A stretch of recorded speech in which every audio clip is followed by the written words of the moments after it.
Salut la compagnie, c'est Jules Melon et aujourd'hui dans un Ciné Critique, au lendemain matin de ma séance cinéma, je vais vous parler d'un film français sorti mercredi dernier en salle, le nouveau Yvan Attal, Les choses humaines, sorte de drame sociétal judiciaire dans lequel on retrouve au casting, comme souvent avec le monsieur, son épouse Charlotte Gainsbourg, mais aussi dans le rôle principal, le fiston Ben Attal qu'on avait pu voir dans le métrage précédent de Papa, Mon chien stupide. À leur côté, Mathieu Kassovitz, Pierre Arditi, Audrey Dana, Benjamin Laverne de la comédie française, qu'on voit de plus en plus, et c'est pour notre plus grand plaisir. Citons aussi la présence, vers la fin, dans le rôle de l'avocat général, de Gérard Watkins, que j'ai reconnu, lui qui jouait le père de Guillaume Canet dans Jeux d'enfant. Voilà. Alors, il s'agit de l'adaptation d'un livre écrit par Karine Thuil, que je n'ai pas lu, donc je n'ai pas joué au jeu des comparaisons, est-ce que c'est fidèle ou non. Et ça parle d'un sujet très grave, puisqu'on va voir un jeune homme prénommé Alexandre, qui est âgé de 22 ans, de retour en France alors qu'il fait ses études aux États-Unis, dans sa famille assez bourgeoise et aisée. Le père est présentateur télé, et la mère, ils sont séparés, ses parents, essayistes. Donc voilà. Et lors d'un repas chez la maman, qui a un nouveau compagnon, il va faire connaissance de la fille de ce dernier, qui s'appelle Mila, et ils vont partir en soirée ensemble. Et ça va mal se passer. Voilà. Puisque le lendemain, Alexandre est accusé de viol par Mila.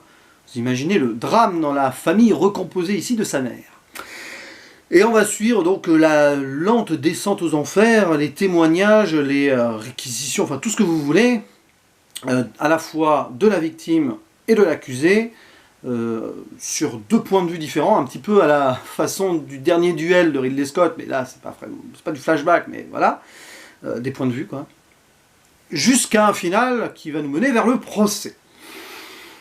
Et donc toutes les conséquences de cette affaire, en attendant le jugement, ce que ça peut remettre en cause ou détruire chez les gens. Et bon, j'y suis allé en mode, allez, j'avais 3 choix avant une avant-première, d'un film dont je parlerai probablement d'ici la fin de l'année, et j'ai choisi celui-ci parce que les premiers retours étaient bons, voilà, c'était assez unanimement vraiment positif. Et j'ai pas regretté, parce que j'ai passé un moment, je vais pas dire que j'ai passé un bon moment, c'est pas le mot, j'ai été happé de A à Z, je n'ai pas trouvé de temps mort ou de longueur, pourtant ça dure 2h20 presque, c'est fou pour un film comme ça. J'ai été immergé dans la situation, je suis ressorti de là avec un profond silence. C'est un métrage qui est choc d'une certaine manière, et qui ne va pas prendre soin de son spectateur. Puisqu'Yvan Attal, ici, alors le bouquin peut-être de base aussi, décide de nous placer dans le rôle de juré, de nous faire notre propre avis, et pour cela, on a vraiment des points de vue différents de chaque protagoniste. Évidemment, toute la détresse de la victime, Mila, brillamment interprétée par Suzanne Joannet, vraiment révélation de l'année, je pense qu'elle va être aussi notifiée au prochain César. Toute cette fragilité-là, et puis à l'accusé aussi, qui a l'air tellement distant de ces choses, que tu te demandes dans quel monde il vit. Et c'est un petit peu le message du film, c'est qu'au-delà donc de la question du viol, du consentement, qui est principal, il y a aussi le discours de classe. Quelque part, ici, Alexandre, bourgeois aisé, il est dans son monde, où il est dominant, voilà, masculin, mais aussi par rapport à l'argent et son entourage, et donc il jouit d'une forme de puissance, dont il va user envers une jeune fille qui est donc amenée dans le grand monde pour la première fois dans cette soirée, elle qui n'a jamais vraiment bu ou fumé, et qui va être perdue là-dedans, et qui va se faire avoir par le contexte, parce qu'elle est dans une sorte d'impasse. Et donc la question du consentement ici, le jeune homme ne se la pose même pas. Pour lui, tout lui est dû. Et il se passe ce qui se passe, ou pas. On ne sait pas trop exactement au début, mais très vite, on voit que c'est clair. C'est juste une question de point de vue, et qu'on a deux jeunes ici qui n'ont pas la même réalité.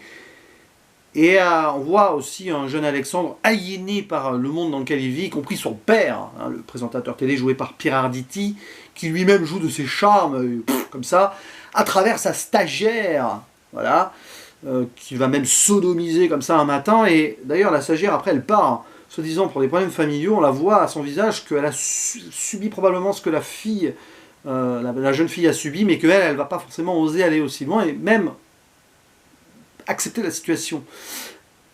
C'est particulier.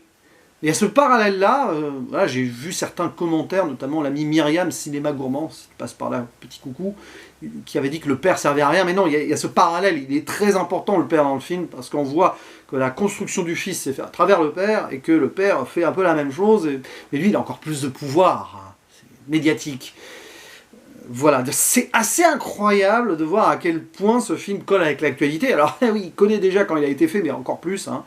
Tout ce qui se passe sur les réseaux, mais aussi récemment, voilà, un certain homme politique, ancien ministre de l'écologie, un ancien présentateur du 20h de TF1 aussi, qui a été pas mal accusé, je ne cite pas de nom, hein. Vous trouverez évidemment aisément de qui je veux parler, et bien là vous avez exactement ça, d'une manière ou d'une autre. Ces gens de pouvoir qui se comportent comme des gens qui ont tout, et qui ne se rendent certainement pas compte, au-delà même peut-être d'être de vrais agresseurs. Vous voyez ce que je veux dire, hein, vous voyez l'idée. Et c'est subtil ce film, parce qu'il n'est pas dans un manichéisme pur. Vous voyez ce que je veux dire.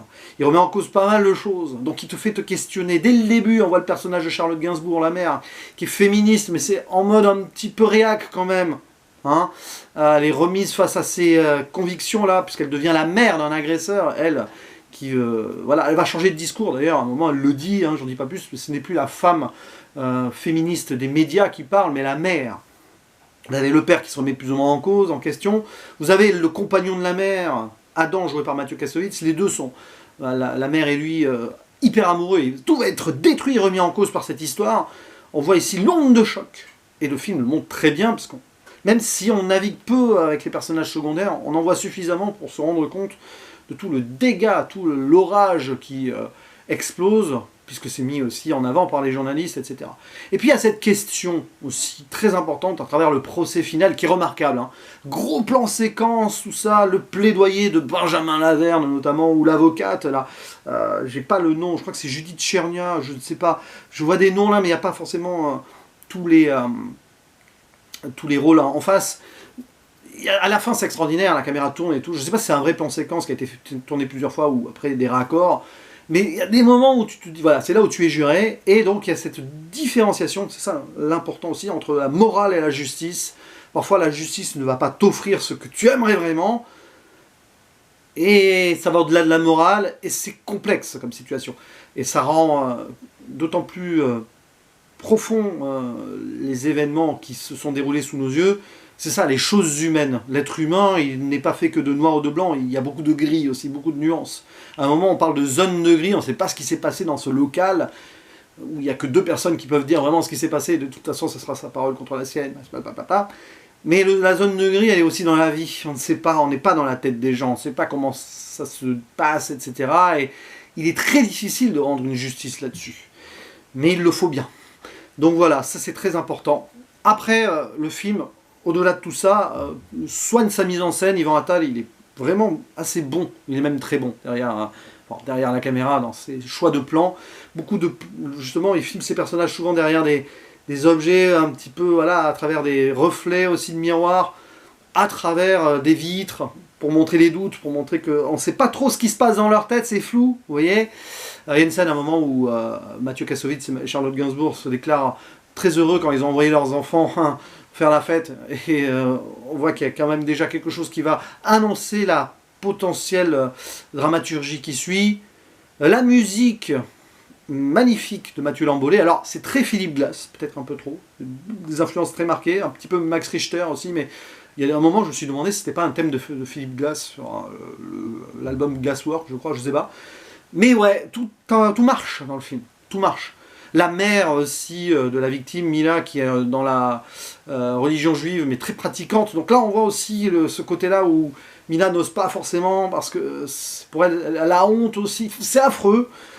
C'est un film, voilà, où rien ne nous est épargné, comme pour les personnages d'ailleurs. Et moi, j'ai ressenti une immersion totale, et je le recommande vivement. C'est un des grands films de l'année en France, encore. Alors, ça fait partie de ces très bons films français que j'aurais du mal à classer dans le bilan final. On verra bien ce qui reste quand je m'y attellerai début janvier probablement. Enfin, début mi-janvier, j'en sais rien. Hein. Mais voilà, encore un bon film. Alors, on peut se poser la question de quel est le message d'Yvan Attal derrière. Moi, j'ai pas envie de me la poser pour l'instant, ou du bouquin. Est-ce qu'on peut y voir de l'opportunisme ou non? J'en sais rien, je vous laisse à votre propre avis aussi, parce que voilà. Mais n'hésitez pas à réagir en commentaire, je pense que c'est assez important déjà de voir ce film, de se faire son propre avis, et puis après d'en parler ensemble. Il ne me reste plus qu'à vous dire à la prochaine. Ciao!